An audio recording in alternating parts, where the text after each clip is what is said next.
అందరికీ నమస్కారం. సంధ్యా డివోషనల్ ఛానల్కి శుభోదయం. ఈ వీడియో చూసే ముందు జై శ్రీరామ్ అని కామెంట్ చేయండి. మనకు కొన్ని నరదిష్టి తగలడం వల్ల కొన్ని లక్షణాలు మనకు కనపడతాయి. నరదిష్టి తగలడం వల్ల నాపరాయి కూడా పగులుతుందని మన పెద్దవాళ్ళు ఎప్పుడూ మనకు చెబుతూనే ఉంటారు. అంటే నాపరాయి పగులుతుందంటే నరదిష్టి తగలడం వల్ల మనుషులు కూడా అలా అవుతారు అని మన పెద్దవాళ్ళు ఎప్పుడూ మనకు చెబుతూ ఉంటారు. కానీ మన పెద్దవాళ్ళ మాటలని మనం ఎప్పుడు వాళ్ళు మూఢనమ్మకాలు, వాళ్ళు అట్లనే చెప్తారు అని మనం ఎక్కువగా పట్టించుకోము. కానీ వాళ్ళు ఏది చెప్పినా మన మంచికే, మన ఆరోగ్యం, మన ఇంటి, మన పిల్లలు మన గురించే చెప్తారనుకొని వాళ్ళ మాటలు మనం ఎప్పుడూ వినాలి. సాధారణంగా ఇంట్లో చిన్నపిల్లలు లేదా పెద్దవారు ఉన్నట్టుండి అకస్మాత్తుగా నీరస పడిపోతూ ఉంటారు. మన పెద్దవారు దిష్టి తగిలి ఉంటుంది, దిష్టి తీసేయండి అని చెబుతూ ఉంటారు. అసలు నిజంగానే దిష్టి అనేది ఉందా? ఒకవేళ దిష్టి ఉంటే దిష్టి తగిలినప్పుడు పెద్దలలో ఎలాంటి లక్షణాలు కనపడతాయి? అలాగే మీ ఇంటికి, వ్యాపారానికి తగిన నరదిష్టి, నరఘోష తొలగాలంటే పాటించవలసిన పరిహారాల గురించి ఈ వీడియోలో వివరంగా తెలుసుకుందాం. మనం ఉన్నతంగా ఎదుగుతున్నప్పుడు ఇతరులు ఓర్వలేక వారి చెడు మనసులో చెడును కోరుకోవడం ద్వారా నరదిష్టి మన కుటుంబం మీద పడుతుంది. అంటే దాని అర్థం వారి యొక్క దృష్టి మన మీద పడుతుంది. వక్ర దృష్టి, ఈర్ష్య, అసూయలతో కూడిన ఆ దిష్టి సోకినప్పుడు ఈ నరదిష్టి తగులుతుంది అని అంటారు. నరదిష్టి మనం ఎప్పుడు పడుతుంది అంటే ఎదుటివారి వంకర దృష్టితో చూసినప్పుడు కొందరు అనారోగ్యానికి లోనవుతూ ఉంటారు. ఇతరులు ఓర్వలేక వారి చెడు మనసులో చెడును కోరుకోవడం ద్వారా దిష్టి తగులుతుంది. నరదిష్టి తగిలిన వారికి తలనొప్పి విపరీతంగా రావడం, కడుపు నొప్పి, కడుపులో వికారంగా ఉండడం, తిన్నది అరగక అజీర్ణం కాకపోవడం, తల తిరగడం, వాంతులు అవ్వడం, ఉన్నట్టుండి నీరసించిపోవడం అలాంటి లక్షణాలు కనపడతాయి. ఇలాంటి నరదిష్టి తగిలిన పిల్లలు నిద్రలో ఉలిక్కిపడడం, పిల్లలు నీరసంగానే ఉండటం, ప్రతి చిన్నదానికి ఏడవడం ఇలాంటి లక్షణాలు కనపడుతూ ఉంటాయి. నరఘోష ఎక్కువగా ఉంటే జరిగే పరిణామాలు ఏమిటంటే తరచూ తలనొప్పి, ఎదురు దెబ్బలు తగులుతూ ఉండడం, మనశ్శాంతి లేకపోవడం, ఎక్కువగా టెన్షన్ పడుతూ ఉంటారు, అందరితో గొడవలు జరుగుతూ ఉండడం, అందరూ మనకు శత్రువులుగా మారటం, పని మొదలుపెట్టిన ఆలస్యం అవుతూ ఉండటం, ఈ కష్టానికి తగిన ఫలితం లభించకపోవడం ఇలాంటివి అన్నీ కూడా నరఘోష కారణంగా జరుగుతూ ఉంటాయి. నరదృష్టి అనేది వంటి వ్యక్తులకు మాత్రమే కాదు, వారి వ్యాపారాల మీద, పంట పొలాలు, గృహాలు, వాహనాలు వంటి వాటిపై కూడా ఉంటాయి. మన చుట్టూ చెడు దృష్టి ఉన్నప్పుడు అది దృష్టి రూపంలో మనకు తెలియజేస్తుంది. నరఘోష, నరదృష్టి నిజంగా ఉందా అంటే ఉంది అని అనాలి. ఎంత దిష్టి చేసినా ఆరోగ్యం బాగా లేనప్పుడు నిర్లక్ష్యం చేయకుండా వైద్యుని దగ్గరికి వెళ్ళి జాగ్రత్తలు తీసుకోవడం చాలా ముఖ్యం. నరదిష్టి తొలగిపోవాలంటే ఎటువంటి పరిష్కారాలు పాటించాలో ఇప్పుడు ఈ వీడియోలో తెలుసుకుందాం. దిష్టికి దాదాపు చాలా రకాలుగా తీస్తుంటారు. కొబ్బరికాయతో తిప్పడం, ఉప్పుతో దిష్టి తీయడం, అలాగే కర్పూరం బిళ్ళతో, పిడికలతో, పేడ ముద్దలతో, బొగ్గుతో, కోడిగుడ్లతో, ఎండుమిర్చితో, వెంట్రుకలతో, ఆవాలు ఇంకా రకరకాల వాటితో దిష్టి అనేది వివిధ ప్రాంతాల వాళ్ళ ఆచారాన్ని బట్టి తీస్తూ ఉంటారు. చిన్నపిల్లలకి నరదిష్టి తొలగాలి అంటే రూపాయి బిళ్ళ సైజులో బుగ్గపై కాటుక పెట్టాలి. అన్నం తినకుండా పిల్లలు ఏడుస్తూ ఉంటే నరదిష్టి తగిలిందని భావించేవారు గుప్పెడు రాళ్ళ ఉప్పుతో దిష్టి తీయాలి.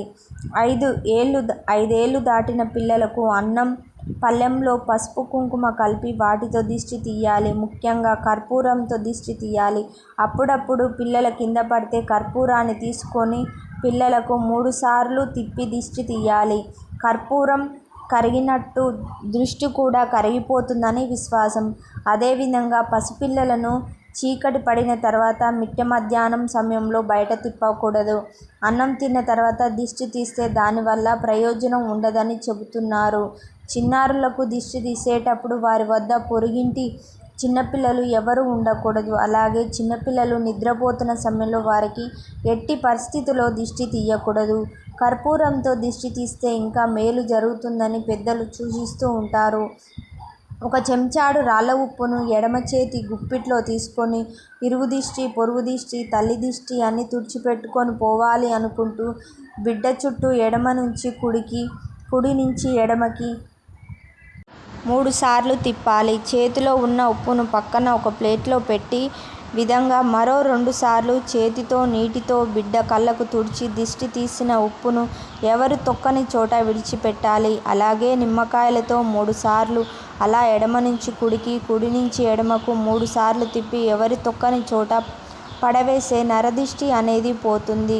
బాలగ్రహ దోషములు నివారణకు పిల్లలకు దిష్టి తీసే సమయంలో పళ్ళెంలో నీళ్లు పోసి అందులో కుంకుమ వేసి మరొక పళ్ళెంలో అందులో కుంకుమతో కలిపిన 3 అన్నపు ముద్దను కలిపి అందులో వేసి దిష్టి తీసి ఇంటికి దూరంగా బయట 3 దారులతో పొయ్యాలి.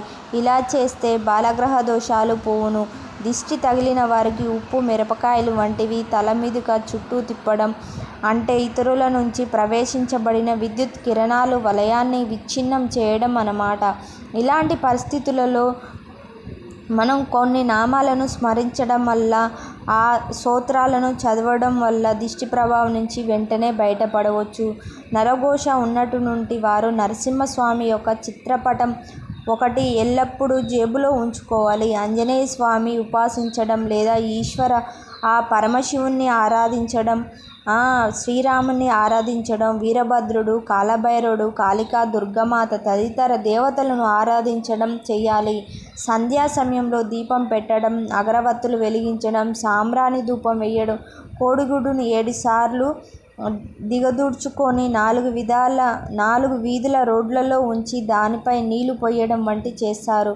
ఏదైనా నరసింహస్వామి క్షేత్రానికి వెళ్ళినప్పుడు అక్కడ ఉన్నటువంటి కుంకుమ కొంచెం తెచ్చుకొని నాగసింధూరంలో కలిపి ఈ బొట్టును ప్రతిరోజు పెట్టుకొని ఉండాలి. ఆడవారైతే కాలికి నల్లదారాన్ని కట్టుకోవాలి. మగవారు అయితే గనక ఎరుపు రంగు ధరించాలి. అదేవిధంగా చిన్నపిల్లలకు నలుపు రంగు దారాన్ని మెడలో కట్టాలి. ఆడపిల్లలకైతే అలాగే మగపిల్లలకైతే కుడి అరికాలికి కాటిక బొట్టును పెడుతూ ఉండాలి. కుంకుమ బొట్టు పెట్టుతూ ఉండడం వల్ల వారానికి ఒకసారి మనం స్నానం చేసిన నీళ్ళలో రాళ్ళ ఉప్పును వేసుకొని ఆ నాటిని స్నానం చేయడం వలన నరదిష్టి తొలగిపోతుంది. శారీరక అలసట ఉండదు. అలాగే వ్యాపారం చేసే చోట నరదృష్టి తొలగిపోవాలి అంటే నిమ్మపండును సగానికి కోసి దానికి కుంకుమ పువ్వు పెట్టి వ్యాపారం చేసే చోట వాకిలికి ఇరువైపులా పెట్టి ఇలా మంగళవారం నాడు చేయడం వల్ల దృష్టి తొలగిపోతుంది. అలాగే అమావాస్య, పౌర్ణమి, అష్టమి, నవమి నందు ఉదయం సాయంత్రం పూట సాంబ్రాణి వేయడం చాలా మంచిది. కర్పూరం, కస్తూరి పసుపు, అత్తరును గోమూత్రంలో కలిపి ఇంట్లో మరియు వ్యాపారం చేసే చోట కలపడం వల్ల నరదిష్టి తొలగిపోతుంది. ప్రతిరోజు సాయంత్రం దుకాణాలు మొత్తం పసుపు జల్లితే దిష్టి తొలగిపోతుంది. శుక్రవారం, శనివారం దీపాలు పెట్టాలి. 1 గంట తర్వాత నిమ్మకాయ దిష్టి తీయడం ద్వారా వ్యాపారం అభివృద్ధి కలుగుతుంది. మనకు బయట కిరాణా పూజ దుకాణాల్లో స్ఫటిక అనే ఒకటి దొరుకుతుంది. అది తెచ్చుకొని ఎరుపు రంగు బట్టలో కొంచెం పసుపు, కుంకుమ అలాగే నవధాన్యాలు వేసి దానిని గట్టిగా కట్టి ఇంటి గుమ్మం ముందు వేలాడదీయాలి. గృహమైన వ్యాపార సంస్థని అయినా మన్ను, రాళ్ళ ఉప్పు, మిరపకాయలు, ఆవాలు, గుమ్మడికాయ, కొబ్బరికాయ, నిమ్మకాయ దిష్టి తీయడం మంచిది. గుమ్మడికాయ, కొబ్బరికాయని గృహం ముందు లేదా దుకాణాల ముందు దిష్టి తీసి పగలగొట్టాలి. ఇలా ప్రతి శనివారం లేదా ప్రతి వేలాడదీయాలి. గృహమైన గుమ్మడికాయ, కొబ్బరికాయని గృహం ముందు లేదా దుకాణాల ముందు దిష్టి తీసి పగలగొట్టాలి. ఇలా ప్రతి శనివారం లేదా ప్రతి అమావాస్యకి దిష్టి తీయడం చేయాలి. స్త్రీలు మాత్రం ఎప్పుడూ గుమ్మడికాయని పగలగొట్టకూడదు. వీలైతే శుక్రపక్షంలో వచ్చే శని ఆదివారాలు సముద్ర తీరానికి వెళ్ళి ఆ నీటిని తెచ్చుకొని అందులో పసుపు పొడిని కలిపి ఇంట్లో వ్యాపార సంస్థలో జల్లినట్లయితే ఆర్థిక బాధలు తొలగిపోతుందని విశ్వాసం. ఈ వీడియో చూసే ముందు జై శ్రీరామ్ అని కామెంట్ చేయండి. Thank you for watching.